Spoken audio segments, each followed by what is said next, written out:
Get ready for something big.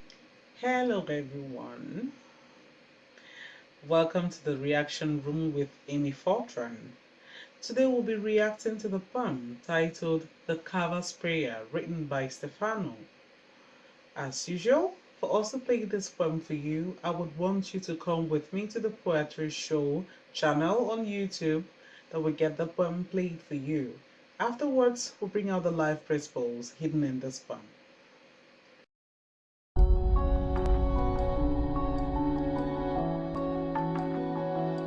There was a time when my hands were strong. Unlimited were their movements. I grasped at life with a fervent knife. The fingers now are no longer nimble. The knuckles bumpy and sore. Within their bent forms, I recall days of creation, where wood would be given form. Within the palm would be cradled a chisel. A twist of the wrist and an applied force. The fibers would peacefully and willingly curl, falling in a productive shower to the floor. Animal spirit released from the grain. Aspen, oak, butternut, not all are the same. For the wood would speak to me of what I should carve. It would let me see. The winter sings its cold, shivering song. Time to stay indoors, now that autumn is gone. Time to open my box of knives. And with a stiffness of hands, somehow I feel alive. With the block beckoning, the fingers begin their dance. A notch here, a wedge there. With always a chance the wood may split. A mind of its own it has. When intention and will are given to fate, it is up to the wood to have the final say. It is as much the conductor as I am this day. What I will carve is never sure. I meditate in thought, a silent voice ensues. That which I create, that which is brought forth, will always in the end endure.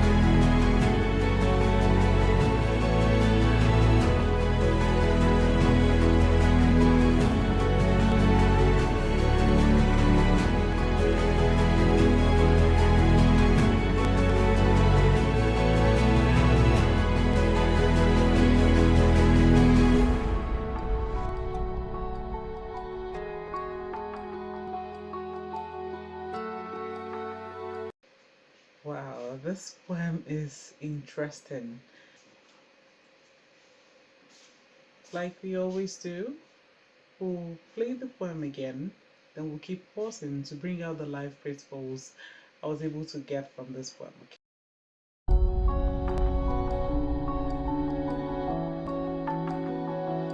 There was a time when my hands were strong. Unlimited were their movements. I grasped at life with a fervent knife. The fingers now are no longer nimble. The knuckles bumpy and sore. Within their bent forms, I recall days of creation, where wood would be given form. Now, I want us to look at life as being like a carving wood. Just as the carver learns important lessons from the craft, we can learn similar lessons for our own lives. Right? So now I was able to bring out those principles, and I'll go one after the other. Principle I was able to get from this poem is working with nature. Working with nature, not against it. And I want us to see life like being like a carving wood. Just as the carver learns important lessons from their craft, we can also learn similar lessons for our own lives. Imagine trying to paddle a boat upstream versus going with the flow. The carver knows different woods have different patterns. They don't force the wood to be something it's not.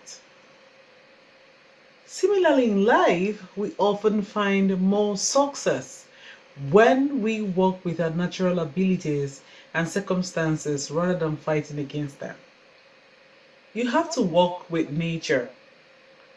Instead of forcing yourself into a career that doesn't align with your interests and skills, choose a path that plays to your strength. If you're creative, consider a career in the arts instead of demanding corporate job. So you have to work with nature, something that you're passionate about. You don't have to force yourself into a place where you are not needed or into something that you're not passionate about. You have to understand that there are certain things in life that, just like this wood carver, when he's carving the wood, he understands the wood, he knows the patterns of this woods, he knows what exactly what to make out of a particular wood he's working with. He knows the shapes, the sizes, how to bring out the beauty in all this, in what he's carving. He understands the wood. So do we understand ourselves too. We know the things we love to do. We know the things we're passionate about. We know the things that we're willing to give our all just to pursue. We know the things that we're willing to bring out our best in. We have to go ahead with those things. Let's go back to the poem. At life with a fervent knife. The fingers now are no longer nimble. The knuckles bumpy and sore. Within their bent forms, I recall days of creation, where wood would be given form. Within the palm would be cradled. The second lesson I was able to bring out from this, that is the second life principle I was able to bring out from this, is aging and adaptation.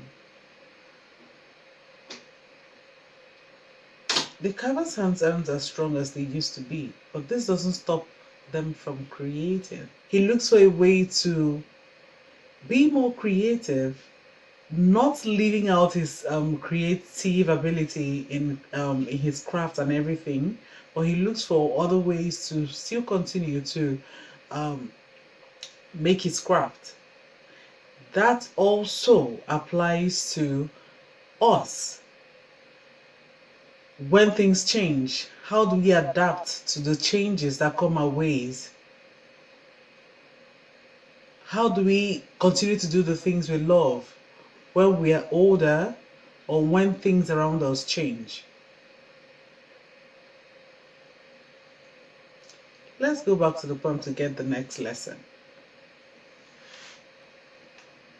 Animal spirit released from the grain. Aspen, oak, butternut, not all are the same. For the wood would speak to me of what I should carve. It would let me see.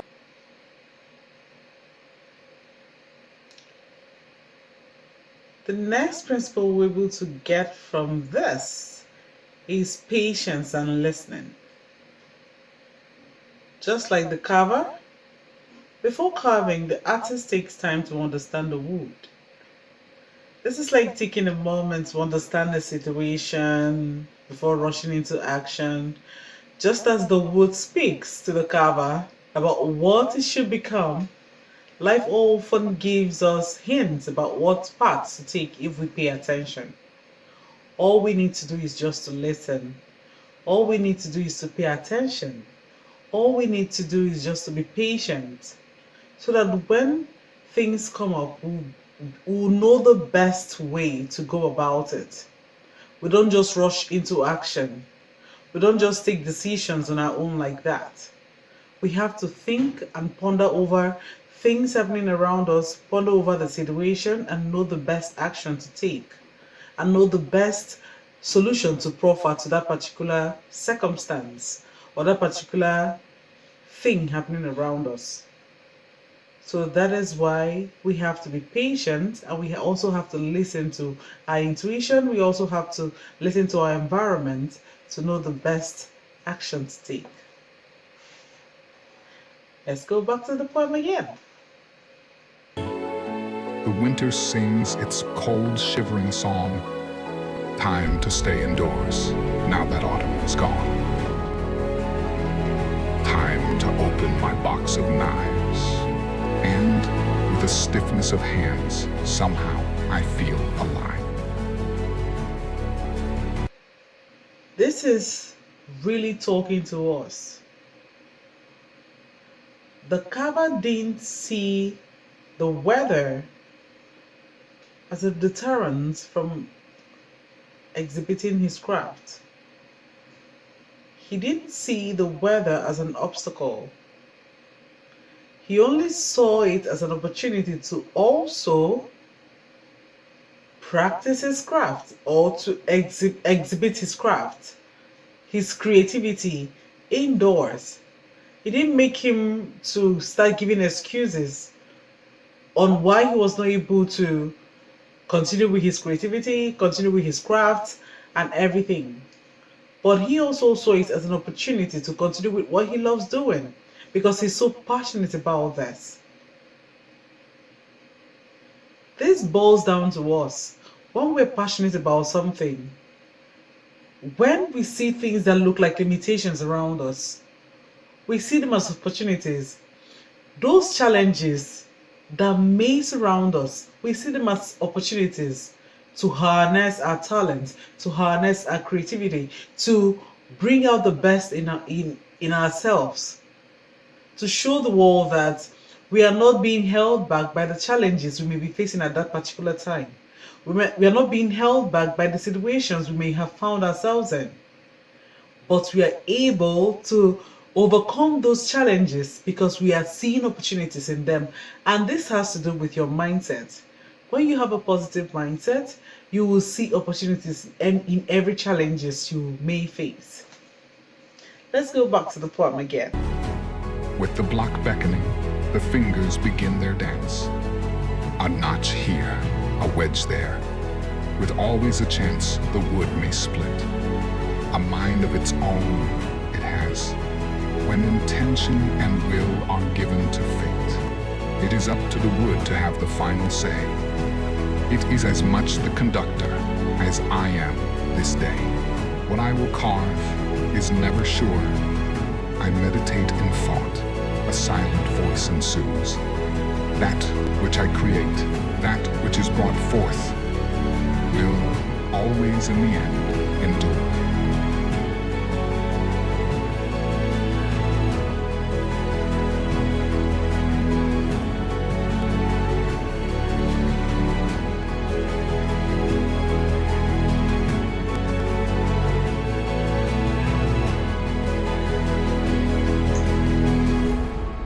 Another life principle I was able to get from this is about control.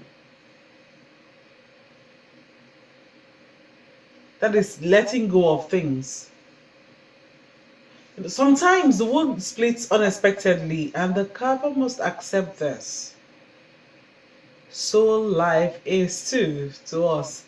Life doesn't always go according to plan. Just as the carver becomes a partner with the wood rather than its master, we often need to partner with life circumstances rather than trying to control everything. We have to understand that most times, we have to understand that things don't always go as we have planned them. They say when life throws lemons at you, make lemonade out of them. This is the case here. Then this last one I was able to get here is finding joy in what we do. Just like the carver, even with stiff hands, the carver feels alive when working. This shows us that when we're doing something meaningful, even if it's challenging, we still find satisfaction and purpose in doing that particular thing. This brings us to the end of our reaction video for today on the poem titled The Carver's Prayer, written by Stefano. Don't forget to like, share, subscribe, and click on the notification bell. And if you find this poem interesting, or if you know that this poem actually resonates with you, I want you to put it in the comment section. Or if there's anything you want to say about this poem, I also want you to put it in the comment section. The link to this poem is in the description below. And I'm going to recommend a book that will help you to unlock your creativity. And the title of the book is The Art of Creative Thinking, written by Rod Judkins. The Art of Creative Thinking by Rod Judkins. The link to purchase the book will also be in the description below. Don't forget to like, share, and subscribe to our channel. Also click on the notification bell so that you'll be updated whenever we post our poems or post some of our contents there.